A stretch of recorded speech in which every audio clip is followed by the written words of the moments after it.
ఏమంటివి మానవ జాతి నీచమా? ఎంత మాట! వైతరిని వరకు వెంటాడి వేధించి ముప్పతిప్పులు పెట్టి తన పతి ప్రాణములు దక్కించుకున్న నారీమణి సావిత్రిది ఏ జాతి? మానవ జాతి. తన భక్తితో సాక్షాత్తు పరమశివుని ప్రత్యక్షం గావించి మీ పాసమును సైతం గడ్డిపోచగా నుంచి ప్రాణహరుడైన మిమ్ములనే ప్రాణభయంతో పరుగులెత్తించిన పసివాడు మార్కండేయుడిది ఏ జాతి? మానవ జాతి. నీచమన్న మా జాతి మూలమును ఏనాడో అప్రతిష్ఠ మూట కట్టుకున్న మీరు నేడు జాతి అని మమ్ము అపహేళన చేయుడియా?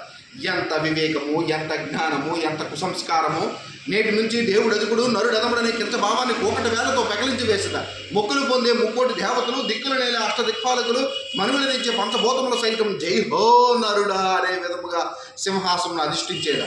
స్వర్ణమయమైన రత్నాఖచితమైన ఈ సభా మందిరమున అకుటుంబ సేవ పరివార సమూహ మధ్యమున కోతల పరిరక్షకల్ప నిలయమైన ఈ రౌరమున సర్వదా శతదా సహస్రద పాప పంకిలమైన కులమత జాతి కోపమును సమూలముగా శాశ్వతంగా ప్రక్షాళన గావించదా. Any doubt?